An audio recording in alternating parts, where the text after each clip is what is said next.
Good afternoon, everyone. I'm Dave Olson, the chair for the American Chamber of Commerce in Canada, and I wanted to welcome everyone on a Friday afternoon to close our week out. We are extending our series, Responding to Reality, and this particular presentation is going to be a little bit different than our first few discussions. We really want to take things down a level. There's a lot of information about what's happening on trade discussions, on tariffs, etc. But we thought it was really important to bring something to our AmCham members that really takes things much more to a tactical and practical level.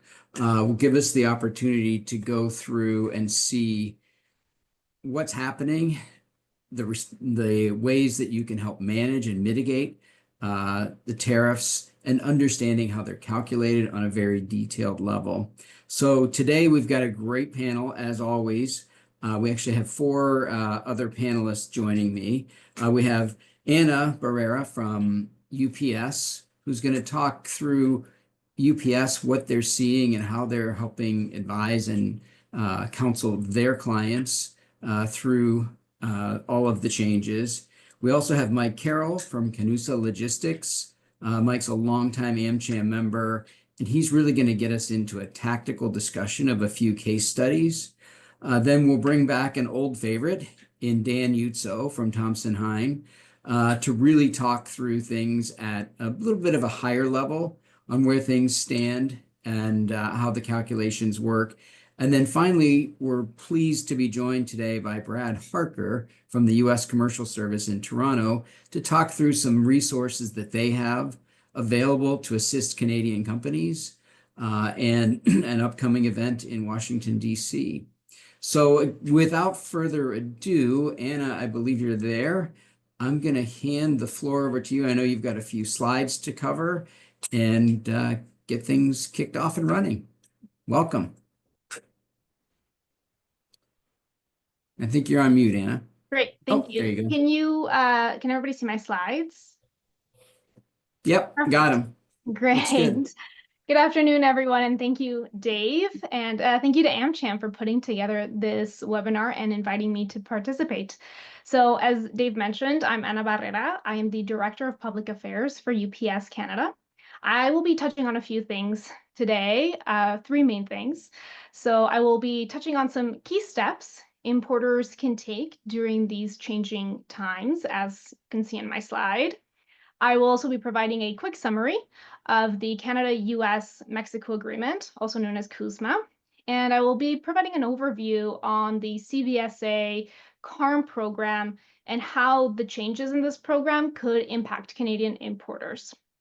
So first and foremost, let's touch quickly on some steps that you can take to stay ahead. Let me state the obvious, things are changing and therefore we need to change with them. Taking an active and proactive approach to your supply chain is very much needed, and staying current on all of the rules and regulations has been more critical than ever. Assessing your exposure to tariff changes is critical. So starting with ensuring that you have the proper classification of your products will help to ensure that you know which tariffs are applicable to them. Through evaluating the sourcing and manufacturing of your goods, you will be able to confirm whether or not your good is CUSMA compliant, and I'll touch a little bit more about that in a few slides, and determine what tariff, if any, is actually applicable to them. If you are a Canadian importer, registering for CARM and having your surety bond in place by May 20th will help ensure there are no delays in processing your goods. And again, I'll also touch on this a little bit further down the line. And finally, it's critical for businesses to stay informed through customs experts and associations to ensure data accuracy and compliance. So UPS has created this very small checklist for companies to be able to go through them and kind of help through the process. So now I'm going to touch on CUSMA, which is a key component of trading between Canada and the US. So CUSMA, which stands for the Canadian United States Mexico Agreement, also can be known as USMCA in the US or TMEC in Mexico. And this agreement is the modernization of NAFTA, the North American Free Trade Agreement. And it helped with the framework of trade cooperation within the parties and helped establish a few provisions for labor, intellectual property, amongst others. If your goods are eligible for CUSMA compliance, you may be exempt from some of these tariffs. And I know that some of my fellow panelists will touch a little bit more on that in the future. But if you have not previously evaluated whether or not your goods qualify for CUSMA, we would definitely recommend you do so now, as it is critical for determining the tariff that you will have to apply. As a general rule, the goods must be wholly obtained or produced in Canada, the US, or Mexico. If you manufacture a part from a foreign company or from a foreign component, you will need to review the specific rules of origin for your part to see if a tariff shift is required or if a certain regional value must be reached. Very high level, a tariff shift just means that the foreign imported component cannot be classified the same as the product that you are making. And regional value content means that the total value of all foreign imported components does not exceed a certain percentage of the overall value of the product that you are making. Generally, CUSMA states that at least 60% of the value of your good must be added in Canada, the US, or Mexico. There are exemptions to these rules. So if you're unfamiliar with USMCA or CUSMA, I would strongly recommend that you work with your customs broker or an expert to determine if your goods are compliant and therefore what tariff would apply to them. Now I will be talking about a significant new change to the Canadian Customs rules and the system. CARM stands for CBA's Assessment and Revenue Management Project, which is a multi-year initiative that changes how duties and taxes imposed on imported goods into Canada are paid. These include now the surtaxes on US origin goods. CARM has been deployed in multiple phases, with an external rollout occurring last October in 2024. All commercial entities importing into Canada must acquaint themselves with the CARM requirements, as this is the new system that will govern all trade activities with Canada. This project applies to both Canadian importers and non-resident importers, or NRIs. Impacted entities must be registered into CARM by October 21st of 2025, as they will no longer be allowed to use their customs broker's business number to import goods and will have to start using their own after that date in October. As CARM is redefining the landscape of Canadian imports, its ripple effects on trade are becoming increasingly evident, and I'll talk a bit more about that in my next slide. So understanding and adapting to these changes will be vital for businesses that are engaging with Canada. And as I mentioned before, in this new era, staying informed and proactive is key to navigating all of the complexities, especially with CARM now. So finally today, let me touch on how CARM will impact businesses' surety bonds and their participation in the program called Release Prior to Payment. So all imports into Canada must be covered by a surety bond. That is an insurance company's guarantee that to customs that all duties will be paid and all rules and regulations will be followed. With CARM in place, importers are now required to have their surety bond as of May 20th of 2025. After this date, an importer will no longer be able to use their custom broker's bond. And if that company is already participating in the Release Prior to Payment program, or RPP as it's known, they will lose their RPP privileges if they haven't posted their bond. Now, RPP, for those of you who might not know, entitles importers to obtain the release of goods from CBSA before paying duties and taxes. It also helps defer accounting for goods and defer payment for the duties and taxes. It is therefore critical that all CARM and RPP registered importers have their surety bond in place by May 20th. In Canada specifically, your surety bond must be 50% of the highest monthly amount of duty and taxes that you've paid in the last 12 months. So, as you can imagine, if you've suddenly started paying a significant amount of duty due to the Canadian surtaxes on US origin goods, your maximum amount, monthly amount, will be much higher than in previous years. And therefore, you will quickly exceed the limit of your bond, and you will need to increase it to ensure that you can still use the RPP program. And increasing your surety bond can take some time, so please make sure that you're doing so with enough time. If you are a U.S. company exporting to Canada or a non-resident importer, and not a non-resident importer, I do recommend that you reach out to your Canadian counterparts and ensure that they are fully registered in CARM. My final point is going to be to encourage importers to make sure you're registered in CARM and have assigned an account manager along with a backup, that you have delegated access to your customs broker, and that you ensure that you have your surety bond in place by May 20th, carefully evaluating your duty expenditure with the new tariffs to ensure that your bond is high enough. Now, I'm very much looking forward to what my fellow panelists are going to speak on. So, Dave, I'm handing it over back to you.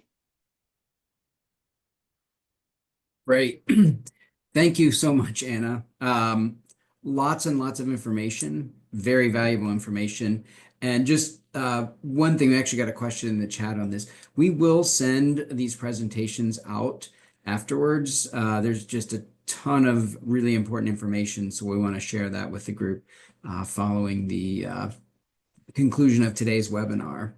And Anna, I think, did a fantastic job of giving us a high level of what's going on, things to look out for, things to think through.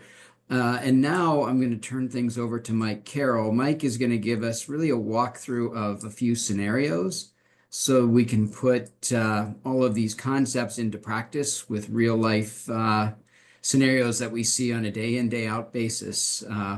So I'll let Mike scare all of us with the actual numbers. So Mike, I don't know if you want to share your screen and we'll go from there. Thank you. Okay, great. Thanks, Can you Anna. see me okay? Yep. Yeah, Great. and hear me? Okay, great. Yeah, no, thank you so much. And thank you for that introduction. So when we were preparing for this this webinar and we were talking about content, Dave asked Dan and I to collaborate and provide some real world experiences. And so I left that meeting and I started to think, okay, what for a case study for our audience, what should I choose? And I started thinking of all the different clients, the problems they've had since the tariffs have come in.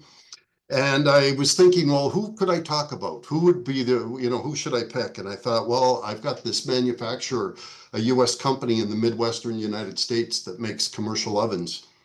And their first taste of the tariff was that they just had to replace under warranty a very expensive commercial oven that they sold back in 2022.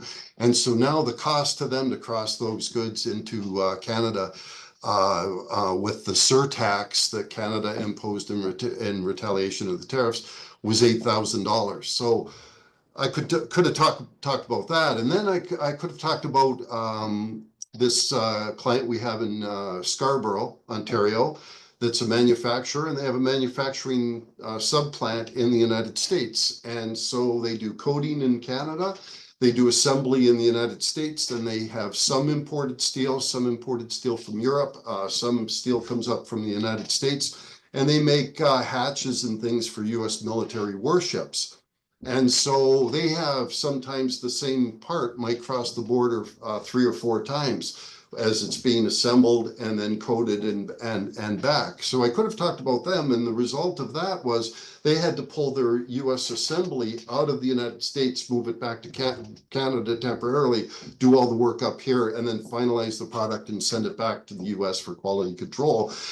Long story, but I could have talked about that, or I could have talked about the unlucky customer that was shipping a shipment of steel the day that the tariffs went in for one day only, the U.S. tariffs 25%, and he wound up spending $12,000 because he didn't have a crystal ball and didn't know they'd pull the tariffs off the next day. Or I could talk about the dozens and dozens of clients of ours that are e-commerce, working in the e-commerce space. Most of them are American companies, small American companies. People had a good idea and they took it to China and they had those products manufactured, and they run a very clean operation. A lot of them are running them out of their homes, and they're selling merchandise on the web, and they don't even touch it. Containers come in, they go right into a fulfillment warehouse like Amazon or some of the competitors, ShipBob, companies like those. And now they're terrified with these tariffs that are coming on the Chinese goods, whether or not they'll be able to continue to do business and stay in business. I could talk about them, or I could talk about the logistics companies that we work with now that now have to change their routes to take everything into consideration, especially with the upcoming cancellation of the de minimis on Chinese-made goods. That's going to be huge, and that's coming down. So I was thinking, which one of these, and then it hit me. It's like the company that I should really telling you about is our company, and that's Canusa Logistics, because we're a Canadian customs broker, but we're right on the border and we handle shipments going both ways into Canada and the United States. And so when these tariffs hit, when this whole idea hit, we felt like our heads were on a swivel. That if you remember when they were first being introduced, we only had a day's notice. They were supposed to go in on the 1st, or the then it got pushed off to the Tuesday, and then it got pushed off for 30 days. But it really put us in a position where we had to analyze information, gather information, analyze information, automate information, and look at our clients and seeing, okay, who does this affect? How does it affect them? And we had the same thing, inquiries coming inbound from clients asking, are we affected by this? Does this hurt us? And we just didn't have the answers. And we're in the business to serve our customers, and we're just, it's like something we've never experienced before in this industry. So that's really what the tariffs have meant to us. But it's given me a chance to really sit back and understand things. And I'm going to now say something that some of you may be surprised at, and that is that what has happened so far in the context, not speaking to whether this is good for the economy or bad for the economy, but what President Trump has done so far, he's actually been very kind to Canada in all of this. And what I mean by that is that the arrangement, the imposition of tariffs on our exports to the United States, and the retaliatory surtaxes that our government imposed on American-made goods created a situation where, and I'll explain it, is that Canada has pretty much full implementation of the USMCA trade agreement, or CUSMA. We have full benefits of it right now. The United States doesn't have the benefits of CUSMA right now. So they've, on this trade war, they've given up the benefits of CUSMA or USMCA, and we've retained them. And this is how I explain it. Right now, we're only paying tariff on oil, electricity, those are at 10%, steel and aluminum. So they've put a 25% tariff on Canadian steel and aluminum, but Canada is still the largest foreign supplier of aluminum to the United States. And Canada is still the largest foreign supplier of steel to the United States. We're your #1 trading partner. And we're still the #1 supplier of your imported oil in the United States. And we're still the supplier of electricity to New York, Michigan, and Indiana, and the states surrounding the Great Lakes from Ontario, even though they're all subject to tariffs and tax. And because of that, Canada retaliated. And what they did was they are punishing U.S. manufacturers of consumer products. So they want to retaliate so that it hurts the American manufacturer to bring the United States to the negotiating table. And in the process, they're asking Canadians to make a sacrifice. And so we're going to jump right into that. The team at Anna's team at UPS created some real world scenarios, and we're going to take a look at them, and we'll see again where the opportunity is and where the pain point is and how all this works out. So I'm just going to share that. Hopefully everybody can see that. So what we have are what we're going to see are two slides. This is the first example, and this is importing into the United States from Canada. And this is called stacking tariffs. So we have all these imposition of tariffs and how they get stacked. So, and this is what I mean about Canada. Our first example is a shipment of steel screws valued at $850 moving from Canada to the U.S. with a country of origin of Canada, subject to Section 232 steel aluminum tariffs. If it's CUSMA eligible, it's duty free. General duty rate is duty free because it's enters under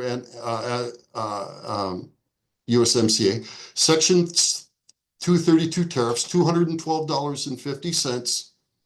So if I bring that shipment into Canada, into the United States, I pay $212. If it's not CUSMA eligible, if I'm not using the trade agreement, now I have to pay a 4.2% tariff, the merchandise processing fee, the 25%, and now I fall into that fentanyl EPA tariff that was suspended on all CUSMA goods, excluding steel and aluminum and energy.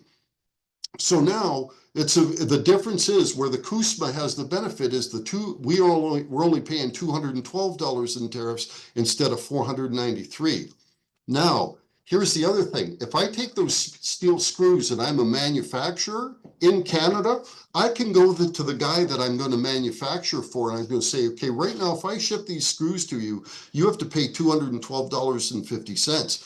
But if I do a little bit of light manufacturing up here, if you let me manufacture the whole piece up here in Canada, I can incorporate those screws into the article. And now when I ship it back to you, you're not going to pay that $212 because the goods have been transformed, and the screws, as long as the product that I'm shipping to you isn't on that derivative of steel list, you're going to go in duty free.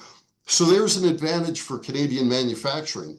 Now let me point over, and this is a big one coming up here, a shipment of circuit boards valued at $850 moving from Canada to the US with a country of origin of China, subject to China Section 301 tariffs, fentanyl and EPA trade deficit. Now, just think about this one. So right off the bat, and this is how they all get stacked. So right off the bat, they're duty free coming in. They're coming in, but you have to pay $32.71 merchandise processing fee. Right off the bat, so it's worth $850. Right off the bat, you've got Section 301 tariffs, $212.50. EPA, fentanyl, $170. EPA, trade deficit, 84%, which was on April 9th, $714. EPA, trade deficit, post-implemented April 10th, 41% for a total of 100 and whatever that is, 25%. $348. So to bring that $850 pallet of circuit boards into the United States, which are obviously going to be used for manufacturing, are going to be input in somebody's manufacturing cost, and this is manufacturing it, you have to pay $1,477.71 in duty. This is how they're stacked. Now, again, how can I benefit as a Canadian when I'm dealing with the United States? I can go to the manufacturer in the States and say, well, wait, whatever it is you're building with those circuit boards, why don't you build them in Canada? Because then I can build the final product here. It'll be CUSMA eligible, and I will send the product back to you, and you sell it or dispose of it how you do. But now we've just eliminated the 1477. So these are strategies. Where are the pain points? Where are the opportunities? So let's say you wanted to combine those screws into the circuit boards into whatever you're manufacturing, do that light manufacturing in Canada. You've just gained $212, $212.50 in 1477. So that's how it works on one side, and that's how we talk about stacking tariffs, but also how Canada still has eligibility to use CUSMA. But now let's flip it over to coming into Canada, and you'll see that the exact opposite is true. Okay, so this one is on the left-hand side. An imported toaster manufacturer in the U.S. is $50 and is subject to the 25% surtax. As per the U.S. surtax order, the imported good has a CUSMA duty rate of 0, so it's eligible for USMCA. It's a duty-free, NAFTA duty-free. The surtax is calculated as follows. Because it's a USMCA good, it's getting hit with the surtax. $50, $12.50 surtax. So it comes to $62.50, and then we have a GST for a residential delivery and e-commerce type good, which this would be. It would actually be 13% if it was coming to Ontario, for total charges of $15.63 on a $50 purchase. But 25% of that is surtax, and the only reason it's being surtaxed is because it's a consumer good that is eligible for USMCA. Now let's go over to this one. An imported women's jacket manufactured in the US, so again, a US origin good that is subject to 25% surtax. And just as a side note, it says here that it's subject to anti-dumping duty at $35 flat rate, and it has a duty rate of 18%. So here, look at this. The surtax is calculated as follows: $300 times whatever, 25%, $75, $300, most favored nation duty, $54, surtax plus the 54 plus the 35 anti-dumping, $464 on a $300 purchase. But this is an example of what I mean about the pain point. So Canada is maintaining these tariffs as a negotiation because we do have industry that is under attack.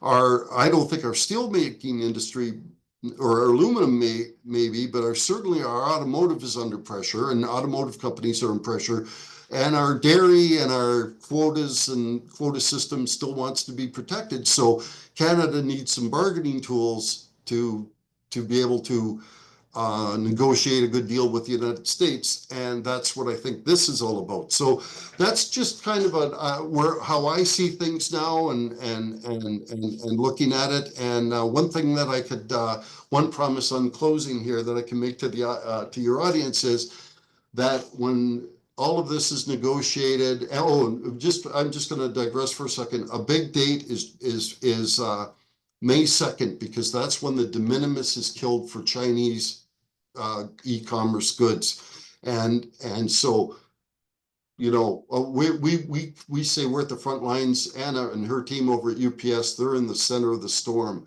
of what this could possibly mean. You would see what you've seen on the previous slide with those stacking tariffs on Chinese goods. You might see the convenience that the Americans have been able to enjoy of just going online and ordering anything and having it delivered at low cost. Those days might be in jeopardy, and I think there's going to be a lot of we're really going to feel that in the logistics industry here in North America. So we're hoping, we've learned a lot at Canusa. We've learned to do things that we probably didn't think we would ever be able to do. And maybe things, if they ever get back to something normal, are just going to seem too simple for us. I don't know. So anyway, I'll leave you on that note. My final thought was, when this is all negotiated over, if I never hear the word tariff again, it'll be much too soon.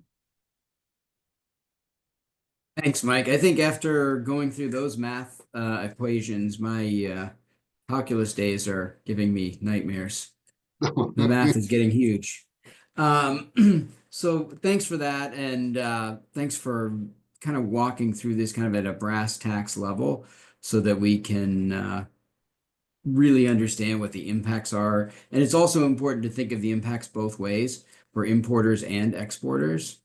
Um, at this point, I'm going to hand things over to Dan. So I think everyone knows Dan at this point from Thompson Hine, really to walk through kind of all the things that you need to have in hand and be ready to put together as you try to calculate your tariff exposure. So Dan, I'm going to hand things over to you. Thanks. I don't Great. know how you did this, but to have yourself on the same screen with your slides, this is good. Well, the wonderful part is Magic. I have absolutely no idea how that happened. So I'm just pressing buttons. So away we go. We're going to work with this the way it is. And if I switch the slide, did that just switch for everybody? Dave, give me a heads up. Looks good. Thank you. All right, real quick, everybody. And I know, and that was just an excellent presentation by our great friends here. It's also enough, and we appreciate it, to make everybody's head want to explode, right? Because there's so many twists and turns on how to do this. So we're going to unpack some of this, but what you can see is these are the issues everybody's confronting on an almost daily basis, if not minute by minute basis, and decisions that need to be made by executives, whether, and I'll show you, these are the kind of urgent calls that we get, not kind of, these are the urgent calls that we receive on a moment's notice. But the big issues right now is, as much as we're on an AmCham call and we're talking about the Canada-US relationship, and we know all of those issues that have happened, going back to that visit to Mar-a-Lago in November, and all of the comments since then, including earlier this week, again, somewhat surprisingly, and then of course, happy voting this weekend for our friends in Canada. But really where the focus is, and I think Mike touched on this in his comments, is that the number one issue that folks are concerned about when we look at it from a US or even North American perspective is the China tariffs. You know, right now, China is sitting at 145%, which it might as well be 1,000% at this point, because that is largely cost prohibitive. And we know right now, and this is just to give you a snapshot of the types of issues, and then we'll unpack very quickly and turn it over to Brad. And that'll give Mike, I think there's actually a question in the queue that's right up your alley, or maybe for UPS as well. But the China tariffs, what's happening with China, it's cost prohibitive. So companies that did not hedge from China or are in integrated supply chains that sitting in Canada, importing from China, now country of origin remains China as it's shipped to the US, pieces of machinery that are going into large scale projects here. So it's great that we're announcing foreign investment in the United States and Canada as well. But how do you get those machines over here that are then going to be in those facilities, the assembly lines, the generators, the data centers, all of those things that if a company didn't hedge from China during Trump 1.0 and didn't hedge from COVID, it's unlikely that they did so didn't do so because they we're not thinking about it. It's because they probably couldn't. There may be reasons why, because the chief among those is we can't get that anywhere else. So 145, additionally, as many of you know, some of you have likely got letters from your manufacturers in China, particularly of equipment, saying, we're not putting that on the water until you in North America agree to pick up these tariffs. And so those letters are out. So, and then of course, many companies that have ordered, again, pieces of equipment or other supplies, not so much consumer goods, but even consumer goods, we're hearing about perhaps shortages on store shelves here in just a few weeks at some of the big box retailers, because folks are saying, we're not putting it on the water yet. It's going to stay in China. And one of the things I do want to flag, a lot of reporting out in the world right now that Long Beach, LA, Vancouver, Rupert, et cetera, all look pretty good right now in terms of flow, because we're seeing this decline in shipping. If these China tariffs are rolled back, everybody's going to want to put stuff on the water. And what do you think that's going to do to supply chains at that moment? It's going to be COVID-esque in demurrage charges, detention charges, those types of things. Now, the second thing, I think the area that we hear a lot about is the steel and aluminum, and particularly the derivative products, because as Mike touched on, there's 25% tariffs on Canada and Mexican steel and aluminum. We import a lot of that from Canada for all the reasons that were previously mentioned, and the derivative products, the downstream products, those were not largely captured in Trump 1.0. And so that list of products is any aluminum used in an automobile and any steel and aluminum used on a construction site, from the scaffolding to the window frames, to the door frames, to the ladders that folks are using. And so again, wonderful that we want to encourage investment, but who's actually going to do the construction when we can't figure out the prices? And at Thompson Hine, we have one of the largest and reputable construction practices on the continent, if not beyond, and working on some of the major projects. And I can tell you, this is who we spend a lot of our time with, is our construction contracts, and our projects going to start getting delayed. And by the way, those companies that may have received incentives, economic development agencies are looking at, will those projects be delayed? That means we're not going to hit our employment numbers, clawbacks, and things like that. Now, Mike highlighted in great detail with the help of UPS what happens when non-USMCA certified goods. So right now we're actually sitting in a decent spot in Canada and Mexico, certainly not universal. So there are many, many exceptions to that rule. But for USMCA certified goods from Canada and Mexico, things are all right. That's why the bottom hasn't completely collapsed. But for non-USMCA certified, you're facing 25% tariffs. And that is significant to the supply chains as well. So and what are the issues that companies are calling about? Valuation, and I'll talk more about valuation in just a moment. But a lot of it is, if you're importing from China or overseas, hey, what if we give you 2 invoices? One from our manufacturing facility to use for customs, and then the one you'll really pay on. Let me tell you, let me give you a piece of, this isn't legal advice. This is just good advice, general advice. Don't do that. Don't do that. Now, there are some things you can do on valuation, but you really don't want 2 sets of books. And then there is a legal rule for sale rule, which is actually the opposite way that Canada was moving, treating our non-resident importers. But the US does have the first sale rule, which is if you have a series of intermediate manufacturers, ways that you can get that price that you're paying 25 or 145% on down. We also hear a lot of folks saying, well, what if I just move some of that out of out of China or other countries that may be high tariff locations and into a third country, and then bring it into North America? And what third countries are on that list? And we'll talk about that, and I'm mindful of the time as we want to get to Brad. But I would say watch Malaysia, Thailand, Cambodia, because from the eyes of US Customs, those are the same as China. Vietnam is going to be very interesting, because Vietnam was a great beneficiary of the first China tariffs.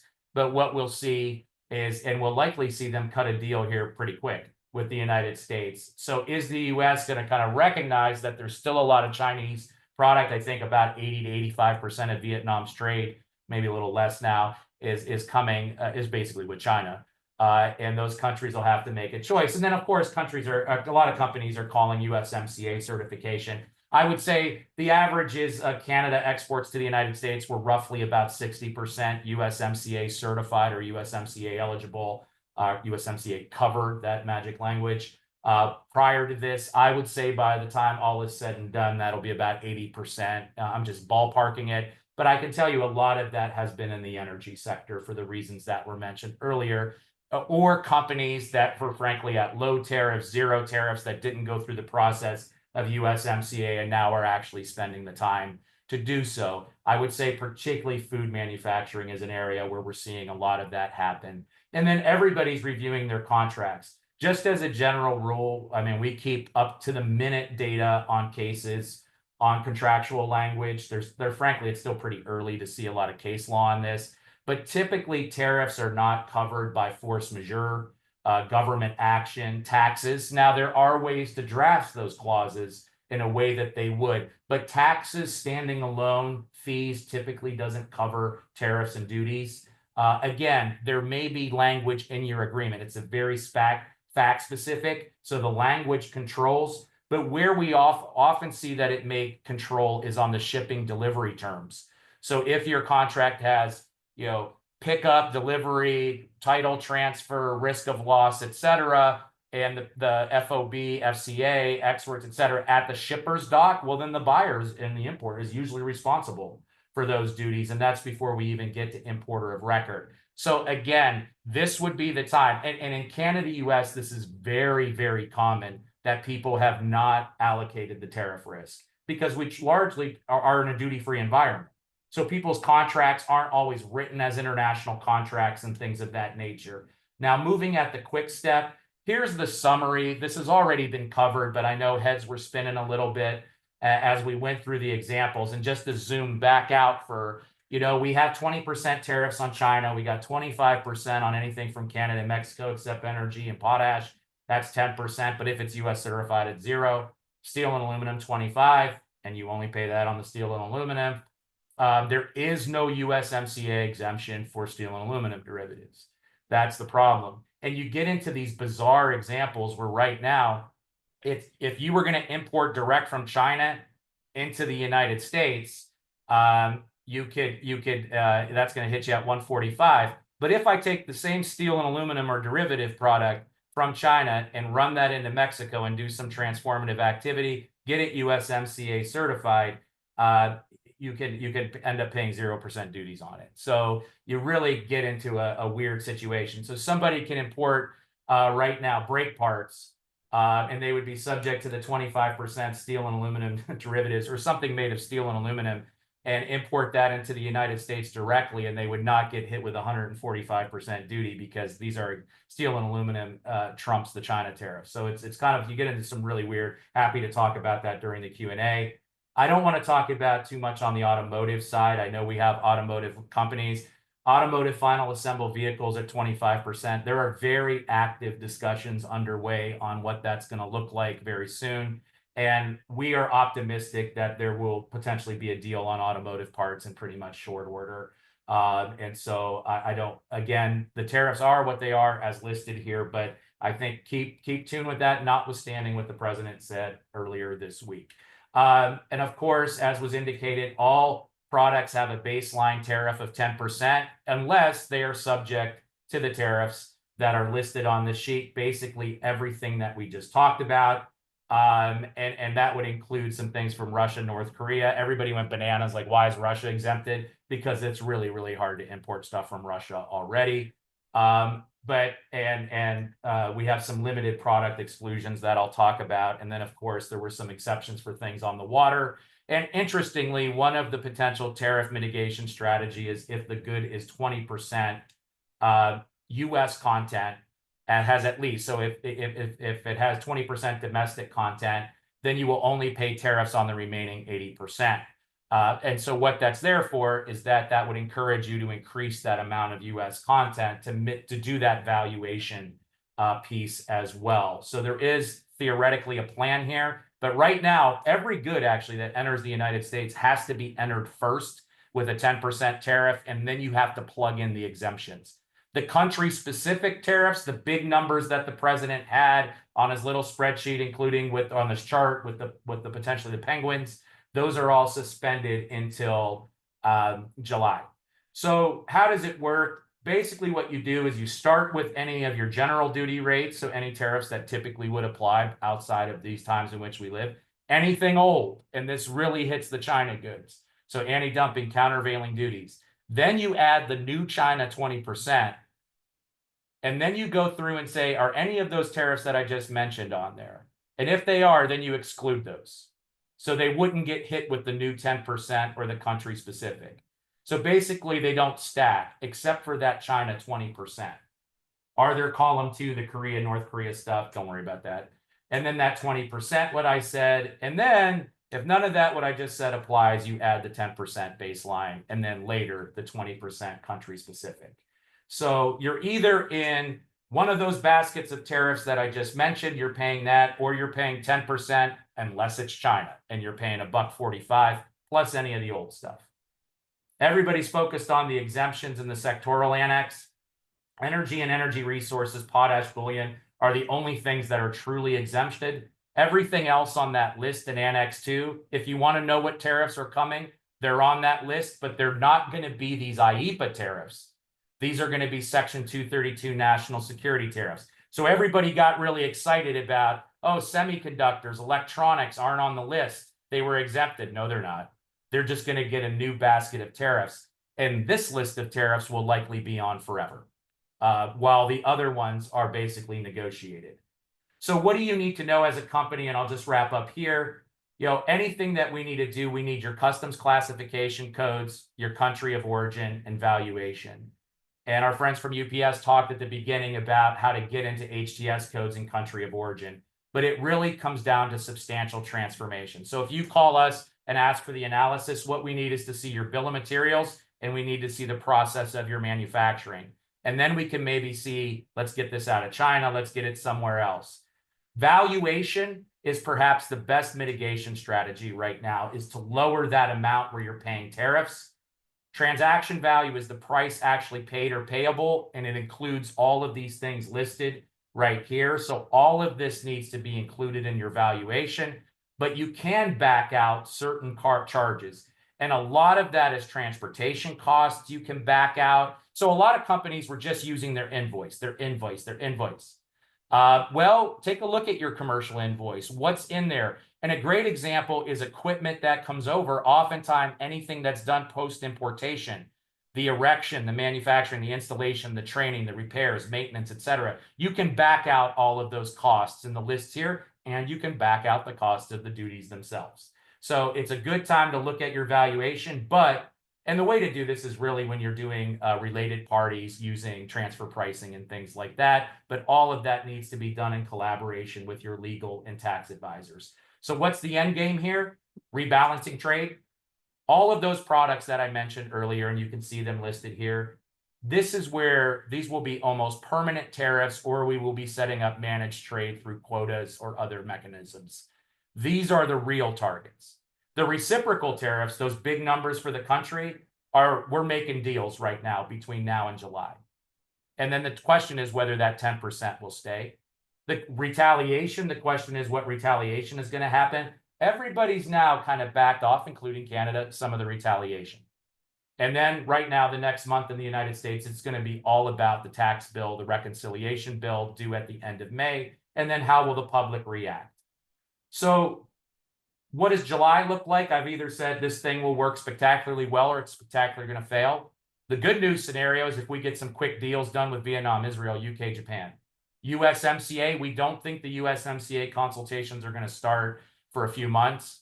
Frankly, there's not the bodies at USTR to actually work on those. So I don't think we'll see USMCA, but there will be negotiations on the fentanyl tariffs. Unfortunately, there really is no timeline for that. But steel and aluminum and autos are where the actions are at between Canada and the United States right now.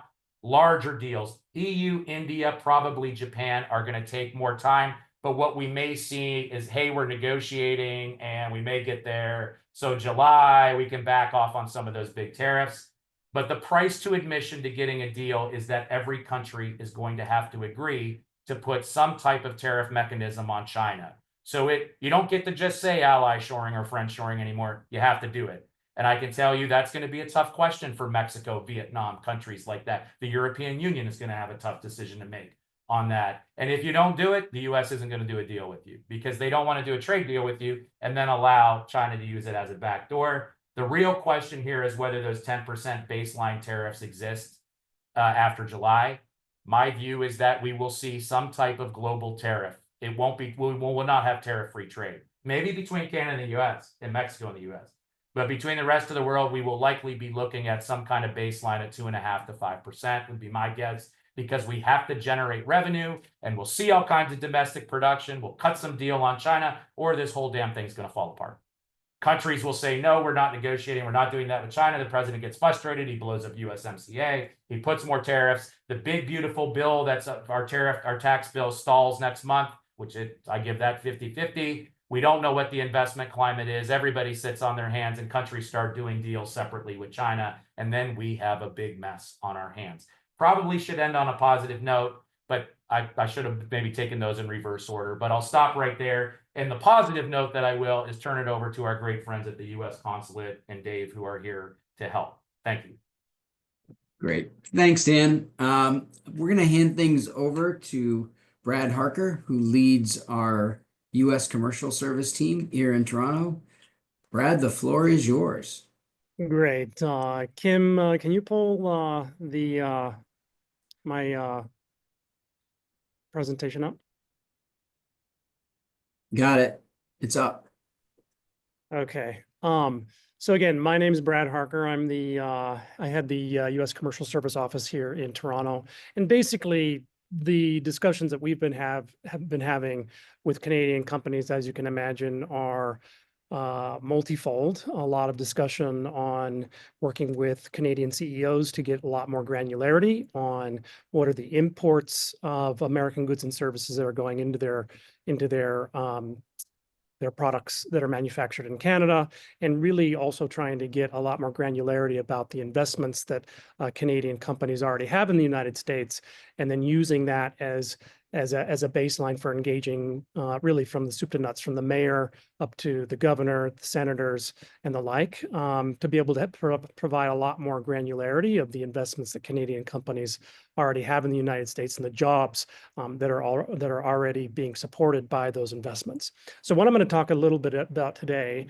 is our Select USA program. If you can move to the next slide, please, which is basically our global effort to support foreign companies to really kick the tires and learn a lot more about what are their options for investing in the United States. Next slide, please.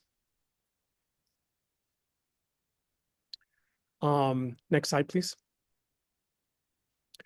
So Select USA is really the only national federal program that is designated as a kind of a one-stop shop to support foreign firms, particularly on investing in greenfield investments in the United States. Next. And so through our websites, through Select USA, our website, basically it provides a extensive amount of resources to Canadian or frankly global companies to take a look at things like market research, services, navigating various U.S. state investment options, and the various incentives that the states have for attracting investments into their respective states. Next slide, please. And so there's a great portal, and I'll let you guys take a look at that later, but it's basically got all kinds of tools that you can actually drill down to individual states and counties to see things like what's the average cost for real estate, or taxes, what are the average wages that you could expect to pay for example, light manufacturing, the like. Next slide, please. We also have a pretty robust investor guide that can also be found on the website. This is basically all of the various chapters here that you can see. Next slide, please. And then we also support entrepreneurs in the tech space to make introductions and plug into our Select USA Tech program that provides, again, a lot of benefits to startups to expand and grow in the United States. Next slide, please. Other resources that we on a daily basis are engaging with. At the federal level, we're completely agnostic on whether a company should invest in Boston versus Miami. Look, we are agnostic on supporting all of these all U.S. states equally, but that's where the resources such as the state, regional, and economic development agencies, they take the lead on attracting, in this case, Canadian companies into their states. And so there's a lot of other different resources that you can see here. And of course, here you are with AmCham Canada, which is one of our key partners here in Canada to work with Canadian companies as well. Next slide, please.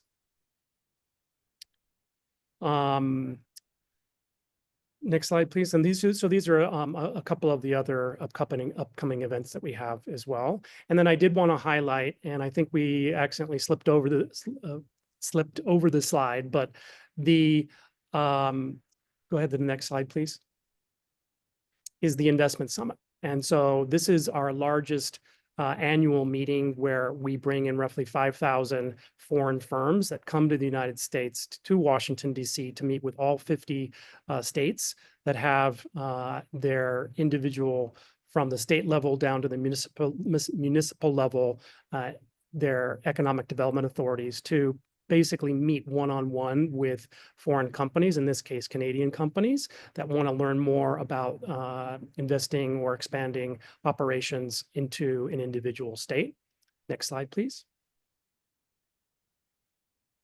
So this year's summit is just in a couple of weeks, May 11 through 14.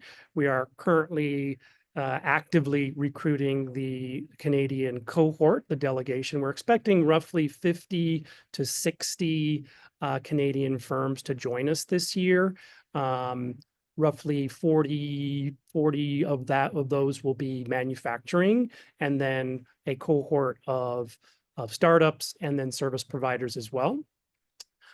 I think what's interesting to note this year is the fact that we will have our brand new ambassador, Ambassador Hoekstra, who was confirmed just a couple of weeks ago. He will lead the delegation, and it will provide a real, I would say, incredible opportunity for the Canadian delegation to interact both individually and then as a group with the ambassador, to educate him on what their respective businesses are doing vis-a-vis U.S. Canada trade, and then also provide a great education opportunity for him to understand the impacts of what we're seeing on the tariff issues that are obviously impacting our businesses so significantly. So just wanted to put that out there.